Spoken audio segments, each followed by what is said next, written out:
Uy, uy, uy. Ahí va. Ahora sí me están escuchando todos. Bien. Disculpen. A ver, ahí logro escuchar. Bueno, mil disculpas. Yo lo que quise hacer es silenciar a todos y se ve que inclusive me silencié a mí misma. Bueno, ya lanzamos. Sí les pedimos por favor respeto en la disertación. Traten ahora de silenciar sus micrófonos, ¿sí? Y luego de la presentación van a tener un momentito para poder compartir, para poder conversar conmigo sin la grabación. Así que mantengan ahí las preguntitas, si quieren las pueden ir escribiendo por el WhatsApp para ir pudiendo verlas o la pueden también ir presentando acá en el chat general, ¿sí? Bueno, ahí sí vamos a lanzar. Les estaba contando un poquito quiénes soy. A ver, espérenme un minutito. Bueno, un segundo porque se cerró la pantalla.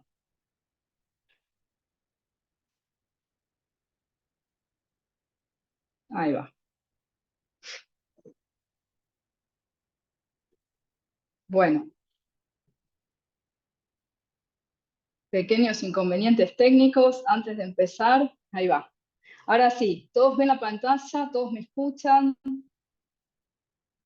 Empezamos, lanzamos, ¿sí? Bueno, les contaba, ¿qué estamos haciendo? Hoy vamos a hablar de trauma psicológico. La temática del trauma psicológico tiene que ver con algo que atraviesa distintos orígenes diagnósticos. Por eso es tan importante si les agradecemos a todos esta convocatoria y el anotarse, el inscribirse y el venir, porque podríamos tener una depresión y también un trauma psicológico, ansiedad, discalculia, dislexia y también trauma psicológico. O sea, es un evento diagnóstico que atraviesa a muchas temáticas. También los trastornos de ansiedad pueden estar correlacionados. Y hoy lo que vamos a hacer es que ustedes puedan distinguir y aprender a poder detener, a poder comprender, a poder saber cuáles son los tratamientos adecuados para este tipo de trastornos y ver si están también, si ustedes están teniendo tratamientos que les ofrecen todo lo que hoy se puede hacer en un trauma, ¿sí? Primero que nada, es fundamental pensar que todos podemos vivir situaciones traumáticas y en general ahora, mientras vayamos hablando, van a ir sintiendo resonancias de sus propias vidas, ¿sí? Van a ir sintiendo que algo de esto les suena. A veces no es necesario un evento así como el que estamos observando en pantalla, dramático, tremendo, que nos involucra a todos. A veces son traumas más limitados a nuestra propia vida, a la dinámica de nuestra familia. A veces son situaciones puntuales que nos sucedieron, entonces se llama trauma simple, y a veces son traumas complejos que vienen desde el comienzo de la vida. Y muchas veces también desde la perspectiva prenatal, o sea, desde el momento del embarazo, desde el momento de cómo se concibe al niño, ¿sí? Por eso es tan importante esta charla comunitaria. En estos procesos de trauma, lo que le pasa al cerebro es que, y al cuerpo, porque van hacia el cuerpo el trauma, ¿sí? Es que queda atrapado en fantasmas del pasado. ¿Qué serían fantasmas del pasado? Recuerdos que no dejan de venir y que tienen diferentes formas de presentarse, ¿sí? Por eso esta imagen como si fueran monstruitos que nos quieren atrapar y que a veces cuando son niñitos, niñitas, decimos, bueno, sí, tienen miedo, pero estos miedos se conservan a lo largo de toda la vida si no los trabajamos terapéuticamente. Y hoy vamos a ver cómo se hace el trabajo psicológico. Estos miedos se expresan de distintas formas. A veces son recuerdos conscientes, a veces son sintomatologías que no paran de estar en mi vida, ¿sí? Que yo sigo sintiendo y que se vuelven a activar una y otra vez. Y esto nos complejiza mucho la vida porque estamos permanentemente sintiendo esa sensación. Por eso nos representamos como si tuviéramos una nube dentro de nuestra cabeza y nuestro cuerpo, pero empieza todo por ahí en el concepto cerebral, como si estuviéramos perseguidos por todas esas cuestiones. Así que recuerden esto, recuerdo consciente o en forma de flashback, no puedo parar de repetir una escena en mi mente, casi sin sentido, pero la vuelvo a repetir. En forma de sintomatología que va y que viene, por ejemplo, siempre siento sensación de que me va a dar un ataque de pánico, tengo náuseas, ¿sí? Tengo dolores intestinales, tengo parálisis en las piernas, no puedo caminar. En casos extremos se pueden presentar procesos alucinatorios también, que no tienen que ver con alucinaciones propias de la psiquiatría tradicional, como de una esquizofrenia, ¿sí? Son procesos alucinatorios como ver sombras o escuchar voces, ¿sí? Pero que el paciente, ni bien se acomoda, reconoce que tiene que ver con el proceso de traumatización y de estrés que vivió. Otras veces se producen ciclos de comportamiento repetitivos, entre eso, por ejemplo, adicciones o modelos combativos de relación, en donde peleo y pego y digo cosas hirientes y una y otra vez. Y a veces hago tratamiento, pero hago un tratamiento convencional y no vuelvo a trabajar esos temas y no se entiende de dónde me viene todo eso. Y a veces tiene que ver con el trauma. Ustedes se están viendo reflejados, pueden tomar nota para sí mismos, si no quieren después compartir con todos, pero sí estaría bueno que se anoten sus propias temáticas para llevar a sus tratamientos. El estrés acompaña la vida, ¿sí? Y no de por sí es algo negativo ni malo, pero tiene fases, modos de expresarse. El estrés es una respuesta psicofisiológica que nos prepara para la acción. O sea, todos tuvimos que tener un toquecito de estrés para ahora estar acá. Ustedes para inscribirse, yo para preparar la charla. Bueno, Guadalupe, la secretaria, para contestar los WhatsApp y poder darles digamos, el link. Todo eso es una pequeña activación que es un buen estrés y se llama en psicología eustrés. Ahora, entramos en una fase de distrés y de resistencia y de agotamiento si usamos demasiado ese buen estrés y se activa demasiado la alarma. ¿Qué pasa con el paciente que tiene estrés postraumático? Tiene activada la alarma como todo el tiempo y siente todo el tiempo peligrosidades que en la vida real y en el presente no hay. Son fantasmas o historias o venideras del pasado o sensaciones de que se le van a presentar en el futuro. No vuelvo a salir con nadie porque tuve un ex que me violentó y la verdad es que por las dudas no me relaciono más ni me vinculo más. Eso es una buena ejemplificación de lo que es el trauma en la edad adulta. Evitación, ¿sí? ¿Qué pasa? Acá, TEP le llamamos a trastorno de estrés postraumático, son las siglas, ¿sí? Cuando un cerebro está sin este trastorno, tiene una forma, ¿sí? Que es diferente. Esperen que admito a dos personas más, perdón, pero puedo hacer una cosa por vez. Es diferente al tipo de cerebro, ustedes ven acá pequeñitos, lo que son los hipocampos. Los hipocampos son como unos caballitos de mar, por eso se llaman hipocampos. Y estos hipocampos, que tenemos dos, uno en cada hemisferio, guardan nuestra memoria, todas las memorias autobiográficas, todo lo que nos pasó en nuestra vida. Miren qué interesante el hipocampo. Y también guardan todas las memorias académicas y digamos, de procedimientos, por ejemplo, la memoria de manejar, la memoria de una receta, la memoria de cómo me quiso mi mamá, la memoria de un examen que rendí, todo juntito y mezcladito en el hipocampo, ¿sí? ¿Qué pasa? Los hipocampos, cuando tenemos estrés postraumático, cambian de tamaño. Por eso tenemos un funcionamiento distinto. Y hoy estamos teniendo, por suerte, la comprobación de retornar el hipocampo a un modelo más normal de funcionamiento cuando los tratamientos de estrés postraumático son adecuados y exitosos.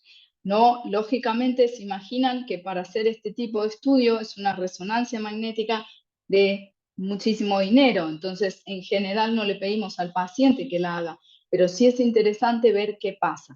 Y ahí lo que nosotros tendemos a sentir cuando tenemos estrés postraumático y más que nada un trauma complejo desde la infancia, es que como si quisiéramos que nos borrasen esos recuerdos. No hay forma. Y además lo interesante es que si los pudiéramos borrar, te quitamos tu identidad y tu identidad es quién sos, así que es maravilloso tu identidad. La idea del tratamiento es que integres esas situaciones traumáticas en un modelo de vida que te haga mejor, que te haga productivo, que te haga buena persona, que te haga tu realización de tus valores. No es la idea borrar, la idea es integrar, es transformar y es acomodar, ¿sí? Y ahí despacito me voy metiendo en lo que es el tratamiento. Bueno, acá les traigo algo interesante de Van der Kolk, que es un Bessel van der Kolk, se llama. Es un psiquiatra que él se ha especializado en trauma. Tiene un centro de trauma en Estados Unidos. Y acá nos cuenta cifras alarmantes, pero que me parecen significativas traérselas. Dice, 1 de cada 5 estadounidenses sufrió abusos sexuales de niño. 1 de cada 4 fue físicamente maltratado por uno de los progenitores hasta el punto de dejarle marca en el cuerpo. Y 1 de cada 3 parejas recurre a la violencia física. 1/4 de nosotros creció con familias alcohólicas y 1 de cada 8 ha sido testigo de cómo pegaban a sus madres. Bueno, acá lo más importante de estas estadísticas es sentir que igual somos resilientes y ahora les voy a contar a qué se refiere este concepto. La resiliencia es la capacidad de recuperación que tenemos primero que nada, los mamíferos, ¿sí? Y nosotros como mamíferos tenemos esa capacidad de resiliencia, de poder salir de esas situaciones, pero de una manera, a veces la cultura, la religión, muchas veces la religión, para los procesos educativos, para los procesos naturales de resiliencia, porque, por ejemplo, la típica, no llores, ¿sí? En los varones se ve mucho más, tal vez hoy no en un nene de 5 años, pero en una persona que hoy tiene 30 o 50, tal vez su mamá o su papá le dijo, no puedes llorar, no puedes tener miedo. Esto era bastante habitual en las formas educativas, ¿sí? Y en estas crianzas represoras, en donde vos no podés expresar tu cuerpo, no podés expresar lo que sentís. Piensa en lo que pasa después de los 6 años, que vamos al cole, que la mochila, que el estar quietos, que ¿sí? Ya nos empiezan a ubicar en lugares donde prácticamente no hay dónde mostrar el dolor que uno siente. Y esto se da mucho, por eso nos traumatizamos. Si nosotros pudiéramos contar y compartir el dolor, eso va integrando los hemisferios cerebrales, ¿sí? Cuando se integra la información, tenemos 2 hemisferios unidos por un cuerpo calloso, que es como un puente. Lo que hace el tratamiento, el yoga sensible al trauma, el tratamiento de MDR, que ahora les voy a contar de qué es, que es de movimientos oculares, lo que hace es integrar los hemisferios. Entonces la información empieza a fluir y empieza a ordenarse. El trauma no solo afecta a los que están directamente expuestos a él, sino afectan a quienes los rodean. Y esto, por eso es tan importante las charlas comunitarias. Tenemos un caso, por ejemplo, que la paciente mejoró muchísimo, tenía episodios de agresividad, de autolesión de 15 años, en un año de tratamiento mejoró muchísimo, pero su mamá es una persona que ha vivido violencia en la infancia. Entonces, hace tratamiento psicológico, pero es un tipo de tratamiento psicológico en donde no llegó a esa situación del pasado. Entonces, cada tanto, cuando la mamá se estresa, vuelven los episodios de violencia y la paciente está pidiendo a gritos que su mamá haga algo con eso. Por eso les digo que el trauma no es solo que es algo que me afecta a mí, le afecta a todos los que están alrededor mío. Y esto lo vemos cuando entramos a un kiosco, pedimos un agua, un alfajor, y según la cara de la persona nos damos cuenta a grandes rasgos. Yo hago juegos diagnósticos por ahí, pero a grandes rasgos nos damos cuenta cómo está con su vida, ¿no? Si está satisfecho, si está feliz, si quiere tirar agresión o molestia, entonces le molesta todo, no nos saluda, ¿no? Vemos mucho esto. Lo vemos en un vecino, lo vemos en una compañera de trabajo, lo vemos en un familiar, lo vemos a diario, no es algo que está tan oculto y nos afecta a todos. Y también, otra cosa fundamental que les pido, por favor, tengan en cuenta. Si yo no lo trabajo en mí, voy a pasarlo a mi descendencia. O sea que mis hijos van a tener la consecuencia de que yo no me traté mi trauma psicológico. Y esto le llamamos hoy trauma transgeneracional. Va pasando de generación en generación. Hay pruebas muy interesantes de ver cómo quedan los recuerdos. Por ejemplo, en ratas se las entrenó a tener aversión a un olor del cerezo, de las flores de cerezo. 2 generaciones de ratas posteriores tenían aversión a las flores de cerezo. Así que acá tenemos comprobación neurocientífica de que el trauma es transgeneracional, de que si no lo acomodás, lo vas traspasando. Esto es re importante. Por eso, bueno, estamos trabajando, importantísimo lo que les voy a contar, con embarazadas que han tenido procesos de traumatización, y empiezan a ser conscientes de esos procesos. Entonces a veces tienden a preguntar, ahora yo tengo 2 pacientes de esta naturaleza, entonces ¿qué hago? ¿Sigo trabajando el trauma? No, ¿qué hago? ¿Qué hago? Bueno, siempre hay que estabilizar en el presente, siempre que vamos a empezar a trabajar trauma psicológico, primero tenemos que ayudar a que la persona se conecte con su presente, que pueda bañarse. Estoy diciendo cosas que son sencillas, pero no lo son para el que tiene trauma, que pueda lavarse los dientes, que pueda hacerse su comida, que pueda tener en cuenta si tienen la heladera comida, que pueda aprender a dialogar con las personas con las cuales convive, cosas súper sencillas, rutinas de salud mental, por ejemplo, a qué hora se va a levantar, a qué hora se va a ir a dormir, pequeñas cosas, ayudarlos a ordenarse y a tomar las medicaciones si están con tratamientos psiquiátricos. Y empezar despacito a desarmar. Esto que parece wow. Muchos pacientes, cuando empezamos a hacer la lista de todo lo que pasa, tienden a querer dejar el tratamiento porque les parece que es súper largo, que cómo van a hacer, que es un lío, que entonces mejor no hago nada, porque esto tiende a pasar, ¿no? Es como cuando queremos arreglar el placar y es un lío, o sea, abrimos todas las puertas, miramos toda la ropa y digo, ay Dios, ¿por dónde empiezo? Bueno, mejor cierro todo y no lo toco. Esa es una opción. La gente tiende a decir eso. Y los terapeutas, esto es importante para que ustedes vean cómo son sus psicólogos, sus psiquiatras que los acompañan, tienen que acompañarlos a encontrar una manera adecuada o un tiempo adecuado para trabajar la traumatización. ¿Cuándo es el tiempo adecuado? Por ejemplo, a veces con las embarazadas esperamos a que termine su lactancia, pero acompañamos con un tratamiento del presente.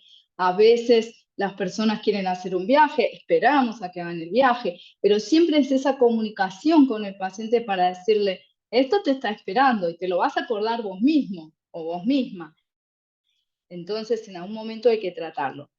Aunque haya muchos eventos tienen común denominador. Y acá, recuerden, y si no se acuerdan, se los recuerdo, las fracciones. ¿Se acuerdan las fracciones de común denominador? Si alguien se acuerda, buenísimo. Las fracciones de común denominador tenían un número de bajo parecido, el mismo. Entonces nosotros podíamos usar ese número para sumar y restarlo de arriba.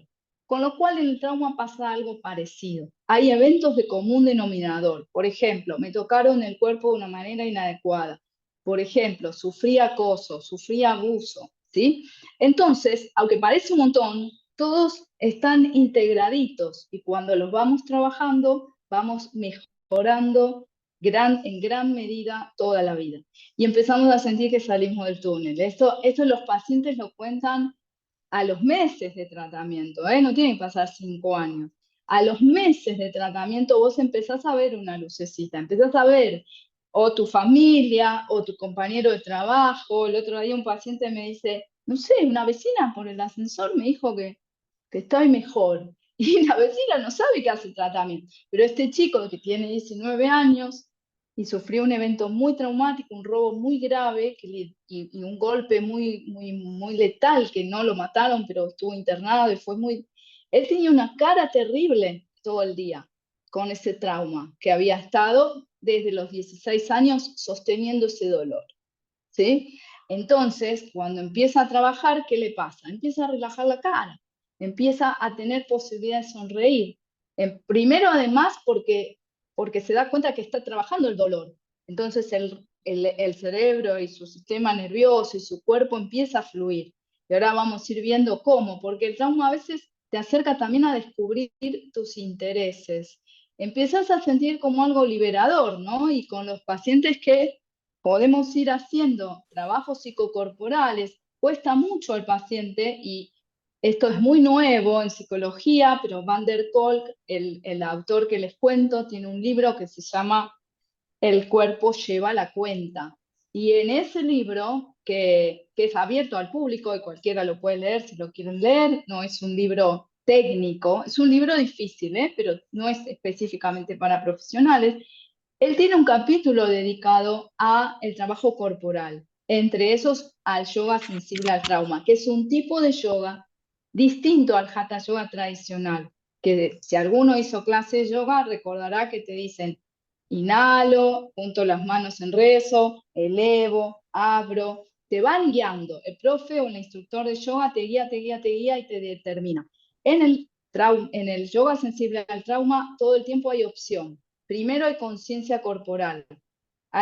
Vos te conectás con tu cuerpo y te conectás con tu ambiente. Y empezás a poder decidir. Y esto en Psicoeducar lo hacemos de dos formas, o pedacito de consulta con yoga sensible al trauma, o una clase de yoga sensible al trauma y una consulta de psicología. Y los resultados son rápidos, mucho más rápidos. Los pacientes mejoran porque van llevando al cuerpo lo que sienten. Y entonces hay un trabajo que se hace desde abajo hacia arriba, no solo la terapia parlante y no solo hablar me soluciona el trauma, también hacer cosas con las manos, al que le gusta el arte visual o el dibujar, hacer cosas con el cuerpo, todas las técnicas de Qigong, de Tai Chi, distintos deportes, pero en forma consciente, principalmente los que te llevan a encontrarte en tu interior, la danza, ¿sí? Y ahí se abren los intereses, por eso les digo que a veces el trauma es una oportunidad, porque a veces el paciente está en un estado crítico. Una vez que mejora algo del presente, lo vamos ayudando, ahora les cuento esto de MDR, lo vamos ayudando a que vaya determinando, ¿y qué te gusta hacer? Y bueno, el pacientito que les cuento de 19 años tuvo que remontarse a los 14, 15, porque durante esos 3 años estuvo paralizado. ¿Qué hace el trauma? Paraliza. No haces nada, nada, literalmente nada de tu vida, ¿sí? Nada, ¿sí? Entonces, ¿y qué sé yo? Ni me acuerdo que me... Bueno, volvemos a los... Por eso acá se abren procesos de orientación al propósito de vida, porque vos armando, a ver, esta quietud, esta rigidez, este quedarme así, y bueno, me voy tratando y tal vez voy encontrando algo que me gusta y empezamos a trabajar conciencia corporal, sentir las manos, y las manos son una maravilla, porque las manos nos llevan a lo que queremos. Entonces los pacientes se van acercando. Ah, tengo un violín, pero hace 10 años no lo toco. Bueno, saca el violín. Me gusta pintar, me gustaba pintar. Bueno, empezamos a pintar. Y ahí se combina el tratamiento psicológico con el arte terapia, con la danza terapia, con la musicoterapia, o con profes de música o de dibujo o de danza, pero conscientes. Hay profes de tango, yo estoy trabajando con 2 profesores de tango, por ejemplo, que no son danzaterapeutas, pero son profesores de tango muy conscientes, y hay un modelo en donde, bueno, es construir un lazo, es construir un vínculo, es el sostener una coreografía, pero a su vez con una interpretación y con una expresión subjetiva. Entonces se abre un mundo y empezás a decir, ah, qué copado está esto. Al final, yo pensé que iba a ser, en la época de la presencialidad, los pacientes de trauma, yo tenía una paciente que ella venía, se sentaba y sacaba su paquetito de pañuelos. Y yo le decía, guardá los paquetes de los pañuelos, yo tengo acá pañuelos. No, pero que yo ya sé que lloro mucho. Hacía 15 años que hacía tratamiento psicológico por una violación. 15 años. Y ella lo que hacía era ir a descargar y a llorar. pero no la solucionaba, ¿sí? Así que bueno, ¿saben qué terminamos haciendo? Y terminamos haciendo origamis con los origamis. Tengo foto de los origamis, tan bueno. O sea, vamos a usar los papelitos para otra cosa, le dije yo el primer día. Y ella se sonrió y me dijo, pero yo tengo mucho dolor. Sí, ok, pero vamos a transformar el dolor, lo vamos a respetar, a considerar, por eso no lo vamos a negar. No te voy a decir, no te violaron. Esto es fundamental. Otra paciente que tengo de 22 años tenía tricotilomanía. Le estoy hablando, me estoy olvidando que son pacientes, que es abierta a la comunidad. Tricotilomanía es tirarse el pelo y arrancarse, ¿sí? Bueno, esta paciente se arrancaba el pelo después de una violación. La violación fue una de estas situaciones dramáticas donde hacen fiestas y arman el proceso de violación. Y ella tenía 16 años, fue engañada, obvio. Bueno, la familia no le terminaba de creer. Se imaginan, ¿no? La trataban de puta, ¿sí? Lo digo con todas las letras. Tipo, vos te la buscaste. Obviamente la chica tenía todos los registros de violación psíquicos y físicos. Bueno, esta paciente, con el tema del arrancamiento del pelo, era una manera de expresar su dolor. Durante 8 años tenía que usar el pelo hiper cortito, porque si le crecía, ¡puc!, se lo arrancaba y se dejaba digamos, aberturas importantes. Con esta paciente trabajamos en el tocar. Trabajamos empezó cerámica, empezó a tejer con el hilo, con bordar, ¿sí? Miren, por eso, ¿qué necesitamos? Terapeutas creativos. Hoy a la mañana hicimos algo muy similar a lo de ustedes, pero más técnico para profesionales. Y yo les pedía eso, por favor sean creativos, entréguense a jugar con el paciente, a preguntarle qué más puede hacer, ¿sí? Bueno, esta paciente ahora está muy bien, hizo yoga sensible al trauma, hizo tratamiento psicológico y tratamiento psiquiátrico. Y tiene pelo largo, así que se imaginan, ¿no? Se imaginan lo que es tener pelo largo después de arrancarte los pelos. Pero todo tiene una vuelta. Este tratamiento se llama MDR y es de desensibilización por movimientos y reprocesamiento ocular. Es uno de los tratamientos probados.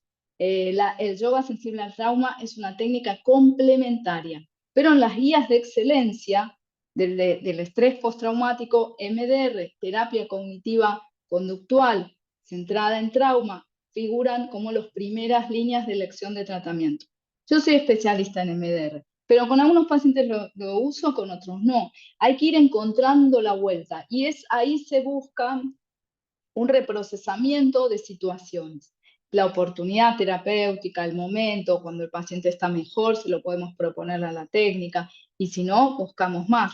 Por eso les digo que, bueno, a mí me encanta trabajar en esto, no sé si lo notan, pero es como que, ¿por qué me encanta? Porque muchas cosas que logré en mi vida fue por esto. Yo empiezo a hacer yoga hace 12 años como una forma de acomodarme a mí misma después de pacientes con estrés postraumático, ¿sí? Y danza, llegué por ahí, la música llega por ahí, en mi vida primero, pero después lo voy llevando al paciente. Bueno, acá, cerebro mostrando exceso de actividad cerebral en rojo y cerebro mostrando actividad cerebral normal tras una sesión de MDR. A ver, después abrimos la charla y les comento o les respondo si no entienden esto, pero cuanto más actividad cerebral hay, más lío hay, porque no es una actividad buena. No es que estoy pensando 500.000 cosas a la vez, el cerebro que está en actividad y en rojo. Estoy tuk, tuk, tuk, tuk. Cuando vos terminás un proceso terapéutico sano y adecuado, terminás ordenado. Y eso es lo que primero les pido que revisen de sus tratamientos psicológicos. ¿Sí? Tienen que lograr terminar la sesión de forma ordenada. Si no, hay que revisar el tratamiento. No significa que ustedes no puedan mejorar. Pero ven que importante, si vos dibujás, si vas a escribir, si vas a hacer cuentas, el paciente, por ejemplo, si toca el violín, si está haciendo un juego de play y está ordenado, tiene una actividad cerebral que lo conduce a la calma. Por eso es tan importante la concentración y ubicarse en cosas para hacer. pero cosas con sentido, cosas que a mí me aporten emoción, ¿sí? Hay una correlación muy grande entre cerebro y corazón, así que esta imagen que parece romántica es real. Y hoy día estamos notando, y la neurociencia nos está dando por suerte los estudios científicos que ameritan a pensar esta coordinación que hay, ¿sí? Entre cerebro y corazón. Y les diría que entre corazón y corazón también. Esto pasa de mamá a hijo y de papá a hijo en muchos padres también, pero también pasa en esa mirada simpática que podés tener en el subte con alguien. Eso hay sincronización de corazones y eso nos calma, nos cura. Por eso es tan importante la sociabilidad sana. Nosotros estamos notando que esto se va dando online, ¿no? Yo tampoco lo puedo creer, ¿eh? Porque ahora estamos 100% online y como se imaginan, si bien nosotros fuimos pioneros y hacíamos tratamiento por Skype hace varios años, obviamente teníamos un 10% de pacientes de esa naturaleza, pacientes que habían viajado o pacientes que eran de pueblitos, que no tenían profesionales adecuados y entonces las familias nos contrataban.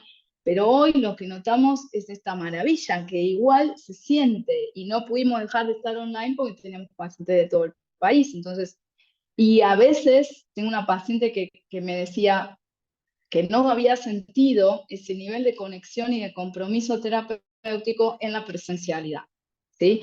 Por eso esto es reinteresante, porque no solo es buscar un tratamiento presencial, si quieren buscar presencial, ok, pero buscar la conectividad y el terapeuta que pueda entrar en el vínculo terapéutico adecuado, aprender a salir también, porque también hay que ordenar y cuidar la comunicación con el terapeuta. Si yo le puedo contar absolutamente todo y le puedo mandar un mensaje a las 2 de la mañana, no van bien con el tratamiento, porque ese terapeuta no se está cuidando a sí mismo, ¿sí? Si el terapeuta te cambia el horario todo el tiempo, cosa que no es adecuado y está en las guías de excelencia, obviamente que los terapeutas somos personas y nos puede pasar algo, pero no es adecuado y menos para un paciente con estrés postraumático.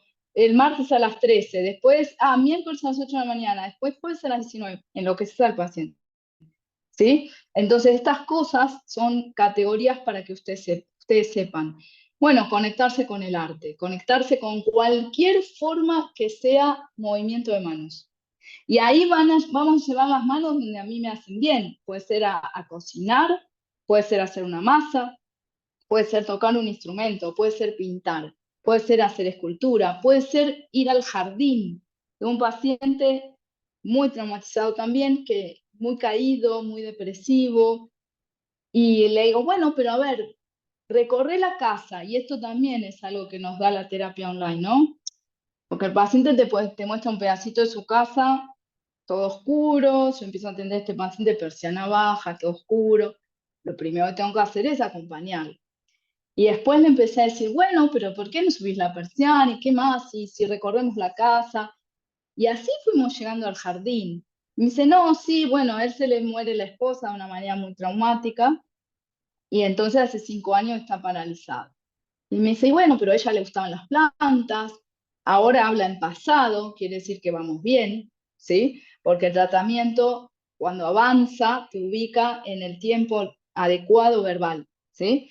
Y entonces, bueno, vamos a conectar con estas plantas, porque la vida sigue y ahí vamos buscando sentido, ¿no? Y vamos acompañando y respetando al paciente, porque tal vez el paciente todavía no puede la semana que viene, puede el mes que viene, puede el año que viene. Y bueno, se empezó a conectar, pero cambió los modelos, quiso hacer una renovación del jardín. Dije, buenísimo. ¿Por qué? Porque una buena elaboración es quedarte con el sentimiento, pero a su vez transformarlo, ¿no? En el proceso nuevo, creativo de lo nuevo.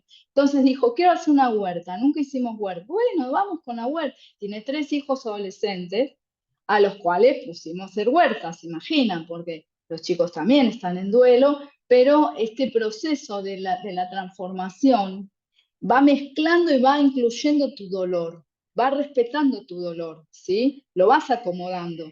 Y se van haciendo cosas que también nosotros aprendemos. Bueno, esta es una clase de danza-terapia. Yo estoy terminando ahora la formación en danza-terapia, me faltan unos meses, Pero bueno, esta también es otra de las formas expresivas. Cada uno tiene que encontrar la propia, ¿sí? A veces pueden hacer encuentros, una clase, probar, porque también a veces tenés que probar. Bueno, la música es increíble, ¿no? La música ayuda muchísimo. No hay posibilidad de tener ansiedad si cantás una canción, si tocas una canción en la guitarra, si bailás una canción. No, es incompatible. La ansiedad y el estrés, y el duelo y el dolor es incompatible con la... Entonces, es importante ver cómo se van generando. O se van armando modelos en donde se van haciendo canciones también, o en talleres literarios se van haciendo cuentos o poemas con tu dolor, ¿sí? Pensemos en cuánta cantidad de canciones tenemos que expresan dolor, pero son una expresión de dolor sano y creativo, por eso vamos por ahí. Los chicos se conectan mucho con las músicas y nos ayuda también a encontrar. Y ahí vamos sintiendo, ¿no? Que vamos como subiendo esa cuesta que parecía imposible, porque el paciente que tiene ese peso lo tiene en la rigidez del cuerpo, se siente quieto, se siente pesado, se siente difícil de mover, ¿sí? Y empiezan a sentir, y trabajamos mucho el concepto de que lo imagines como una bola, como una masa, como algo que vos podés tomarlo en los nenes chiquitos como un monstruo, ¿sí? Y bueno, y vamos encontrando la sensación de que la vida puede. Y esto es lo que se llama resiliencia, que es que la vida pueda ir progresando y empezando a hacer, ¿sí? Bueno, más o menos esto era todo. Ahora sí, vamos a habilitar que ustedes puedan charlar y contarme todo lo que quieran y lo que sientan.